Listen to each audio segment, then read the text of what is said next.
kind of stuff? That boy is really starting to steam my clams. From the co-director of Toy Story 2, when your dreams are this big... Dad, I've decided to become a musician. Well, that's just crazy talk.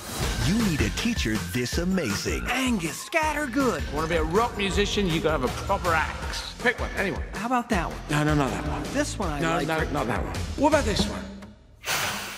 On February 24th. Have you ever composed? I have this one little something about a garbage truck. Waste management, mate. It's not very rock and roll, is it? Find your passion. Mr. Scattergood said to never stop. The gates are closing. And follow your dream. If you could feel what I'm feeling, it's the answer to the question of my life.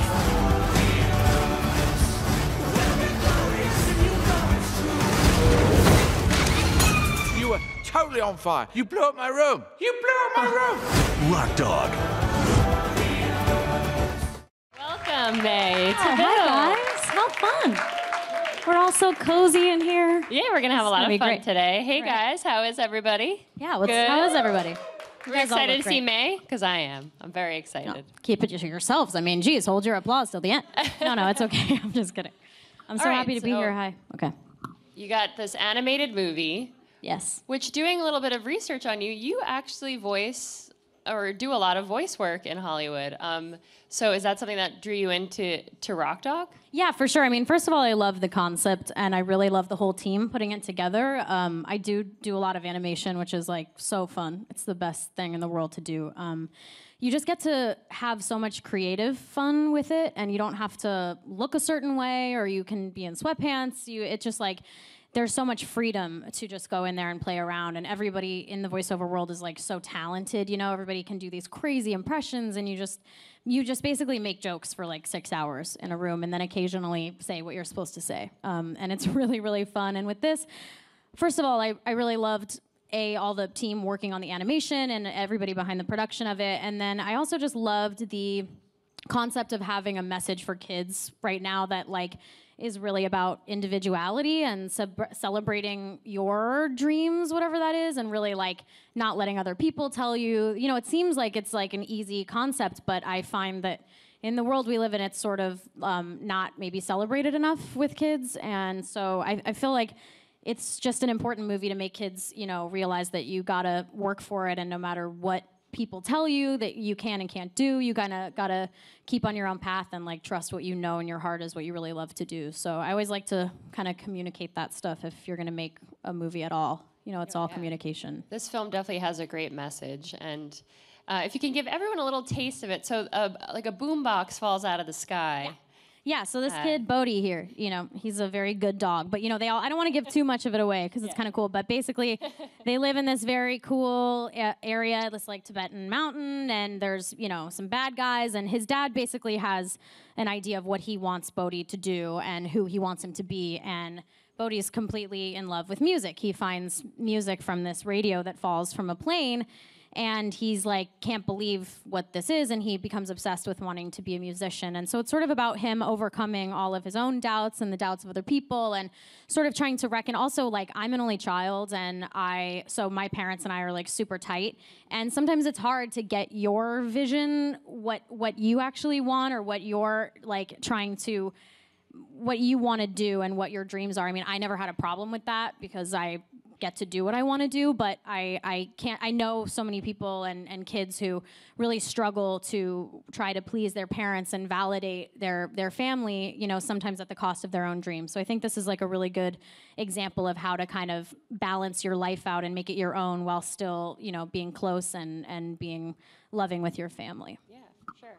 And so what character do you play in this film? You're a fox. You're kind of a base. Yes, I am. But what about my character? You are a fox. Thank you. Love that stuff. Okay, yes, Darma, she's so cool. She's like the cutest little fox, and she's just, I mean, one really cool thing about this is usually when you're doing animation, you're usually in there alone in the room, and it's like, it's okay, and it's fun, but this, you know, and sometimes you get to sit in a room with like one other actor or somebody, but for this, it was this really cool experience where they put a bunch of us in a room, And they gave us, usually you're sitting and like the microphone's up here and you can only look there.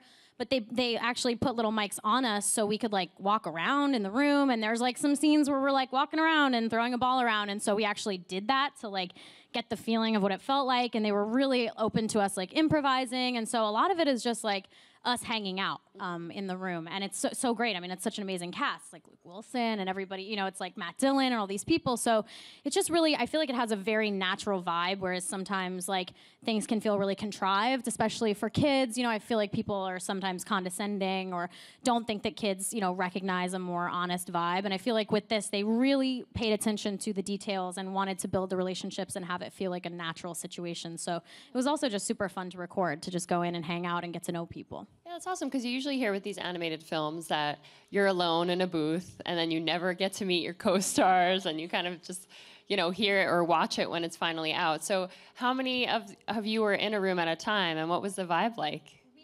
It was mostly, I got to work with Luke a little bit, and Mr. Garcia, of course, big fan.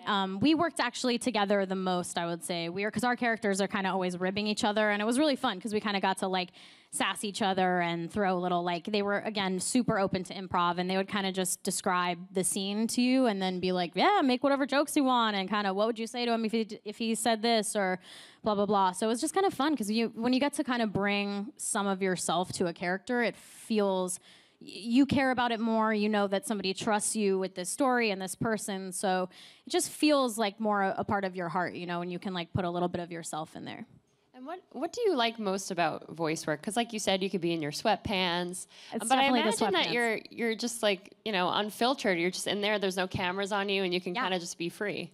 And there's no pressure. My mom is a voiceover artist, and so I kind of grew up in that world, and it's just like, first of all, it's a lot of the same people work over and over, and so you really get to know, it becomes like a little family that you work with, and there's no pressure. There's usually like a set time, and you usually have way more time than you need, like, so it's a good vibe. You can really, and you can say whatever you want. There's no, studio people in the thing that you're scared to say anything in front of. Like, you're making fun things, and so the vibe is fun, and the people are so talented and so amazing that it's always a nice job. Like, I'm so thankful that I get to do all the animation that I get to do, also just because I'm a fan. Like, I love video games, I love cartoons, so it's so fun to be able to like be a part of these things that I watch or that I like to do, and then see like your voice coming out of a cute fox that's a musician. It's like very chill. Are you one of those people that likes your own voice? Because I can't stand listening to myself. No, I do not like the sound of my own voice at all. It actually horrifies me. That must just be like a universal thing. Yeah.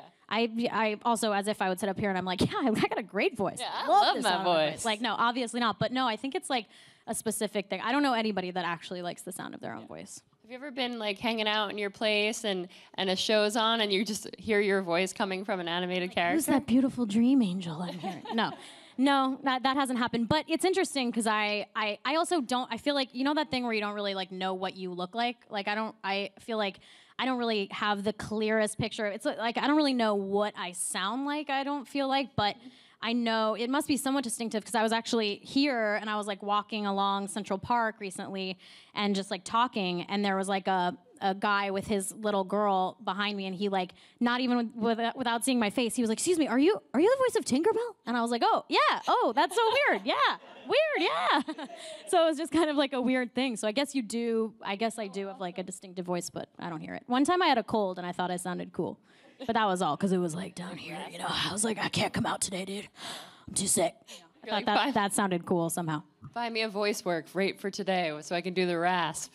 But you also said that voice work, you can just wear your sweatpants, you're chill. Is that something that always draws you in? And how do you go about choosing something like an animated flick over? I thought you were going to be like, how do you go about choosing a pair of sweatpants? Outfit. And I'm like, well, it's a very complicated process. I get up at 6 a.m. Yeah, I mean, that's like the best thing ever because, it's like, acting and the thing, it's very much based on how you look, not even in like a mean way. It just, you're on the screen and you're doing a thing, and certain people have an idea of how they want you to look. So sometimes it's disappointing when you're like, but it's all there, and yet they're like, no, but we want somebody taller or whatever. So with animation, it's so cool because none of that stuff matters. Like, really what matters is like your talent and your vibe and how you work your professionalism and kind of just, you know, obviously the sound of your voice, but also sort of how you can fill that space without having a face to act with, because so much of acting is like in your eyes and your face and stuff. So it's kind of, it's an interesting art to be able to do it with your voice and everything. But I honestly, what I look for in like voiceover projects and in any project, what I look to first is is the people, like the team of people who's working on it, because I feel like it makes so much a better product when the people are in love with what they do and they're passionate and they're excited, and you can get passionate about it and you can be excited, and it feels like you have a good supportive team around you, because you know you're going to get in there and have questions, and you want to feel like people care about it, and those are the people who really take the most care. And I mean, I remember with Rock Dog, like early on, they brought me into the studio, they showed me the coolest pictures and animation tests and the cast and all the stuff. Like everybody just had such positive, happy feelings towards the story, and it really mattered to them. So I feel like that's what I look for first, and then also obviously the character and kind of what story that is and what the message is there. Those are kind of the main things. But also obviously sweatpants is like #1 criteria. Anything I can wear sweatpants to, I will do. And what's the casting process like for, you know, a voiceover? Because it's not like you're going in and standing there and being like, this is me. It's more like, my voice is awesome. I have a great tone. That's what it is. Look, really work the mic. I would cast you on just what you said. You know, I think it's different for me because I luckily got to start when I was a little kid. So kind of, you know, again, it's the same people who really work a lot. And if you have stuff under your belt, you can send, or they can watch you in something else, or blah, blah, blah. I know a lot of people have demo tapes, which are really great to send around just to kind of show what you can do and what you're comfortable with and all of that. So that's a really good way to start. But yeah, I kind of got lucky in that I usually end up knowing somebody, or somebody has seen me in something else. But also I audition all the time for little, you know, they'll usually send you some sides, and I have like, it's not complicated. You can even get a mic for your iPhone, and you can plug it into your iPhone and then just record like 2 pages of a thing, you know, and sometimes you can do an accent, or sometimes you don't, or whatever. You can send in a couple takes of you trying stuff, and it's pretty much that simple. And if they like it, they'll call you back. I mean, certain things, you know, there's maybe more of a process where you come in to kind of find the voice. But again, with Darma, it was like she's pretty natural, and she's a lot of me in there. So it just felt like a pretty natural fit. Yeah. Did you find that they used any of your mannerisms in the character of Darma? I think so. I mean, and that's the other thing too, is oftentimes they will videotape you so that they can, in fact, use your mannerisms or use your hand gestures or your facial expressions, which is like very weird to see your face also a fox face, and you're like, wow, that's me. I can't believe it. And so they definitely will do that sometimes. So I definitely think she has like a little bit of my body language, and same with like Luke. You can tell kind of his like cute little sweet boy walk. Yeah, his little swagger is in there for sure. So again, it just helps when you can kind of bring the person into the character. It just makes it more honest. Yeah.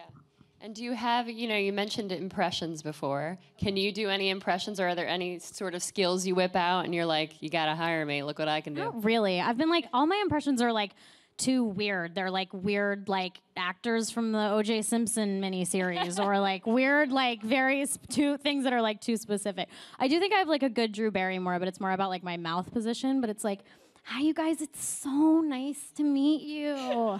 That's like something, right? I should have worked on it before I came. That's really But you know, good. it's there. There's a seed of something there. So I have to say, I was a huge Parenthood fan, and I miss it so much. I don't Me know too. if anyone out here was a Parenthood fan. But good news, Thanks. you are heading back to NBC, and you're going to be in a new Woo! show. I just got a pilot, baby. It's called Good Girls, It is. not Gilmore Girls. No. It's called Good Gilmore Girls. No, it's not. It's just called Good Girls. Yes, I'm so excited. It's going to be so much fun. I love working for NBC. I mean, first of all, Parenthood was like a dream come true to work on, and actually sort of similar in this style. We did tons of improv. We would go there and just say, okay, what needs to come across in this scene, and what's the general point, and what are the things we need to hit, and then you just go in a room and be, you know, with the people that you loved and you act with, and you would just come up with the stuff that was the most honest. And it was a dream come true. I mean, I love NBC. I love their style, and I love working for them. And it feels like going home. And this is a really, really super cool character and a really fun script. And I'm really over the moon about it. I think it's gonna be so fun. And we start shooting next week. That so exciting. So pumped. Can you give us a little taste of what the plot will be? Yeah, definitely. So it's me and Kathleen Rose Perkins and Retta, who I love so much. She's amazing. And it's basically we're like three moms. First of all, I'm a mom. I had a kid at 16, also like a weird Gilmore Girls parallel there. And so it's kind of basically it's about kind of like desperate times call for desperate measures, and I'm little sister, and I have this little kid and a ex-husband who's trying to take my kid away, and it's basically these ladies decide they have to take a drastic measure because they need to protect their kids, and so they do something kind of crazy, and then it gets even more out of hand, and it's sort of about them trying to pick up the pieces and move forward. I feel like it's kind of like a combination of like Parenthood meets like Breaking Bad meets like Desperate Housewives or something. I mean, it's like it's wild, but it's super fun and it's really smart. Jenna Bans, who did The Family, is the creator, and she's amazing. And I'm super pumped. I think you guys are really gonna like it, and there's something for everybody in there too. Oh, I'm so excited. Yeah, that sounds it's gonna be good. What's something that you miss from TV that you're happy to be sort of going back to, because it's very different to be on television versus in movies? Yeah, definitely. I mean, I miss everything about it. I miss, it is a very different experience, but first of all, even just on the production side, it's so nice to have like a family that you know you're gonna come back to every day, and you have like your little, I'm such an like old person. I just like to like drive up, have my little spot to park in, like go in, have my coffee, my routine, say hi to everybody. Like it's just, it feels like a routine in a world where you don't usually have routines, and you just form such a strong bond with everybody on the cast and the crew and at the lot and where you work and the whole thing. It's just like, and then you get to keep telling a story. And the sad part of a movie is it's always gonna end, and you know the end is coming, and it's scary and sad to have to say goodbye, but the TV show, A, you don't know where it's going, so you're like, you get to be just as surprised as everybody else every week, and B, it's like, you just get to keep telling this person's story, and you get to know them better and better. I mean, I remember with Amber on Parenthood, it was like, Jason Katims didn't know where we were all gonna go, and Jason Katims didn't even know if on Friday Night Lights if they were gonna win state or not. I won't tell you if they did, but he didn't know up until like that episode. And the same with Parenthood, it was kind of like he really incorporated our characters' growth with who we were and where we were in our lives, and so a lot of that stuff was paralleling things that we were all going through. And he was very good at listening and being intuitive, and sort of I really feel like after all those years, we really built full people that, we got to know and love. I just miss it so much. When I you're do too. I talking miss about it too. I know, it's and sad. you and Lauren Graham, it was so nice to see you guys on Gilmore Girls. Yeah. A quick So little cool. scene. Did everyone catch Mae on Gilmore Girls? I was on Gilmore Girls, guys. Don't be Yeah. jealous. I know. It was very exciting. I was barfing my guts out. I had a stomach flu that morning. So yeah, it was kind of a disgusting nightmare, and it was so embarrassing because I was like so excited and being like, I was like, Amy Sherman-Palladino, big fan.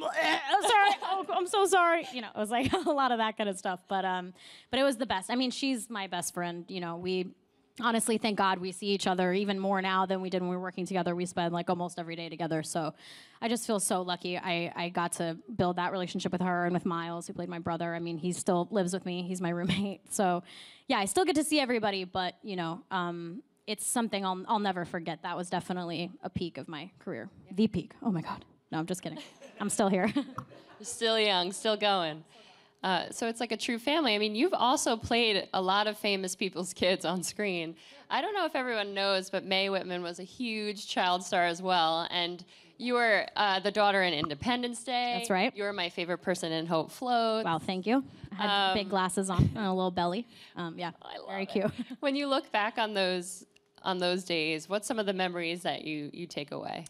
It's cool, like growing up as a kid actor, I feel like it can really go either way. Obviously, some people don't, and I can see how it could be such a horrible struggle. It's tricky. I feel like in anything, it's like if you don't feel like people have your back, it can lead you down a bad place, whether you're a kid or an adult or anything. And like, I luckily had a super strong family base. My parents have always been so amazing and like my heroes, and they really were so careful all along the way to choose projects that were with good people and honest people, and there was never a vibe. And also, like, they really gave me the gift of choosing if I wanted to do something or not. So, and you know, they were always like, what is inside your heart is the most important. If I wanted to go on a field trip and it intersected with a movie, I just wouldn't do the movie. I'd be like, I want to do this instead. So it gave me a really strong base. So like that, my childhood of growing up with those memories, it's weird. I'm not like, yeah, me and George Clooney smoking cigarettes behind the thing. Like, it's more like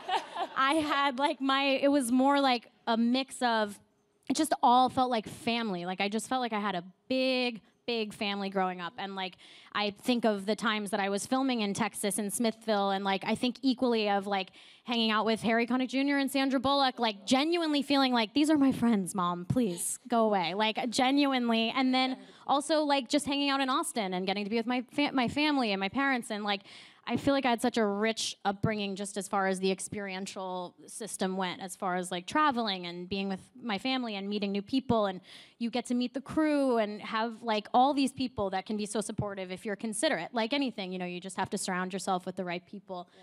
So I feel like crazy lucky. Yeah. You were a child actor success story. So far. I mean, the day's not over yet. You're still a child, Mae. I know. I feel it inside. Did you kind of take a break after doing a lot of those movies? Because backstage we were talking a little bit about The Duff and how that's another incredible movie. I'm sure you guys all love that. Guys, that was so fun. And how that character kind of related to who you were at that time in your life. Yeah, I was saying, you know, The Duff for me was like a super personal experience, and another one that like I worked really hard on with everybody as far as like rewriting it to make it feel more like honest and present and comfortable and stuff. And it was really important for me to communicate that, like, because I was totally bullied in high school a lot and like made fun of, and I was like weird, you know, I wore weird clothes and weird bad jeans and never makeup and thick eyebrows and I was kind of like, what? I just didn't have the like wherewithal to be aware that there was even another lifestyle that might have been easier. And I feel like that happens a lot in school, where you're like all of a sudden made to feel self-conscious about something that's a part of you for no reason, and you kind of, your knee-jerk reaction is like, oh, should I change it? Is there something I can do to make it easier? I mean, I'll put on a dress, I'll do whatever's best. What should I do? And then you're like, what the like, no, I'm not doing this. There's nothing that you can change about yourself that's gonna make someone, and by the way, the more that they're trying to tease you and tear you down, it's because they're threatened by you, baby. Yeah. So like, you gotta just be so thankful for everything you have and play it up and love what you've got, and like know that even people that you might think are cool, like if there's anyone out there that was like, you're cool, like I went through that so hard in high school, and like, I mean, eating in the bathroom, like it was the worst. But anyway, that's like, it was important to me, again, the communication thing, to communicate to these like people. I see like everybody comes, like from all walks of life comes up to me and they're like, yeah, that made me feel less alone, and like I was bullied and now I feel cool for being a weirdo. Like those are your best qualities, the things that make you, the things that are different, and you have to celebrate those, and like just like F the haters, you know? Yeah. I don't know if I can say that on Woohoo! Yes, you can. You're on the internet. F. Okay, cool. Wow. What a message. Powerful. Well, I do want to open it up to some audience sure. Q&A. So who's right here? Hi. So I was wondering, what advice do you have for kids that want to follow their dreams, even if their parents tell them like it's stupid or it's ridiculous not to? It's a really great question. So it's a really great question. I mean, first of all, it's hard. And like, again, I was telling you, I'm super close to my parents. So if they ever said anything was a bad idea, I was like, I can't do it, you know. But I think you really have to like, at the end of the day, what I do, and this is like some really like meta stuff, but like I really like try to either meditate or I think you know what's in your heart, and sometimes it can be like, if your heart is a plate, there's the stuff on it that you know is on your plate and that you love and you want to keep there, and then like all kinds of stuff gets piled on it, and it's other people's stuff and it's your stuff and it's fear and it's confusion, it's doubt and all this stuff, and I think you gotta like find a way to keep your plate clear and only keep the things on there that you know in your heart are true. And so you got to kind of find a system for that, whether it's like for me, like I go sit in the park. Like I promise myself I'll take one day out of the week where I'll sit in the park and just be by myself and like listen to music or write in my journal or whatever. And it really helps me kind of get rid of the noise in my head and go like, oh, my family doesn't want me to do this or blah, blah, blah. I think ultimately my advice would be, you can't give people what they want, even if they think they want it, if it's not who you are. Like, you can only give your absolute best thing that you know is right for you. And even if it seems like they're upset or they don't believe in you or whatever it is, they're gonna be so happy. The only way you can have an honest, true relationship is that they're going to be so happy knowing that you're doing exactly what you want to be doing and what makes you your best self. And so I feel like just never stop fighting to keep that plate clear and going. And then, you know, and just with love, be like, I love you, I care about you, I understand your opinion, and I respect you, and I want to learn from you. But in this instance, I have to do what's right for me. Wow. Right? Is that anything? I don't know. Great advice. Who's next? Hi. So I feel like you have this really genuine ability to just convey emotion through like one facial expression, and I really admire that. Is it that one? Is that the one? That's like what That was I genuine, admire. dude. Yeah, no, that I'm gonna go home and rewatch that because that was great. No, I just like I really admire all your work. You're such a great actress, and so when you're working on a project like this, how do you put all of that just into your voice? Great question. Thank you, first of all. That's really nice. And second of all, you know, it's funny. I feel like, again, since like I was a little kid when I started, I feel like so much of what it takes to be honest as an actor is like not thinking, because how much time do you think about what is going to come out of your mouth before it comes out? Like what I just said didn't make any sense because I wasn't thinking about it. But I'm just saying, like, I feel like it's more about, for me, getting myself into a really honest place. And like, again, it's the same thing. It's like maintenance, keeping yourself in a place that you know you can be present and give your best. And then kind of whatever comes out of you is gonna be honest. And it, you know, that takes work, kind of building yourself to be open and be vulnerable and be present and be there. And so it is obviously different with voiceover, but I think if you feel it and it feels honest to you, and you know when you're being honest, and you know when you're being clear and present and fully there, and being fully in a person and telling their story, whoever that person is, you know it. And I feel like it's more about, for me, getting myself to that place and then trusting whatever comes out. And so far, it's been okay. So it's kind of like, you know, but it's hard. It's hard to stay open and vulnerable and focus and be, you know, fully anywhere at any time. So for me, that's kind of what it's more about, as opposed to trying to force what I think an emotion would sound like. You know what I mean? Good luck. Bye. I think we have time for one more. Hey, Mae. Hey, how's it going? So I know you've done a lot of work for both animated shows, movies, and video games. So I was just wondering, what would be your ideal character that you would like to play? And then also, I would be remiss if I did not mention Kingdom Hearts. Yeah, so fun. I was just wondering, what was it like getting to work on that? And if you have anything to share about the Kingdom Hearts 3? Oh, sure. I don't have anything to share. But obviously it was really cool. That's like such a huge thing, Kingdom Hearts. So to be able to be a part of that, I mean, I'm like a really big video game nerd. There, I said it. But I play tons of video games. Like yesterday, my flight got delayed like 7 hours, and everybody was like, "Oh, we feel so bad." And I was like, boop, boop, boop, just like it's like on Steam like crazy. And I was like, "Yeah, it sucks." And like playing insane games for like 10 hours. It was really a lot. But so for me to be able to be a part of like video games especially is so fun. It's such a cool world because it's similar to animation, but you're sort of like also a part of it. It's just so fun, and I feel like you get to know those characters so intimately. They feel like you're friends because you're like part of them and kind of controlling where their story goes and everything. So I'd love to do more voiceover. I played this game, The Last of Us. Did you ever play that? It was so cool. That game is a wild fun. And Ashley Johnson's in that, and I watched kind of, and she's a friend of mine, but I watched kind of the behind the scenes of that. And it's like, they're in full like motion capture with like the little pimple things on, and they're like doing the full acting and jumping off stuff and blah, blah, blah. So I feel like that would be something I'd really like to do, is to kind of do like a full immersive video game where it's like your facial sensors, or like when Ellen did the Beyond Two Souls, Ellen Page did that. Like that kind of stuff where you're like actually fully a person in the game and doing all the physical stuff and all that. That would be like a real dream to me. But yeah, otherwise I just kind of want to keep going, especially when it comes to animation stuff. I'm so lucky. I've been a part of so many amazing stories and incredible projects, and I just feel like every single one, the stories that I tell, I'm like so proud and proud to be able to connect with people about everything that I've done. So let's just keep giving me jobs, would ya? People, AOL people. All right, great. Well, Rock Dog, if you guys want to listen to Mae's incredible voice, you can go see Rock Dog. It's out this Friday, correct? It's super fun. It's super fun, and everyone go see it. I recommend it. It was a great time. You have to. Thank you so much, Mae, for being here. This has been great. Thank you guys so much.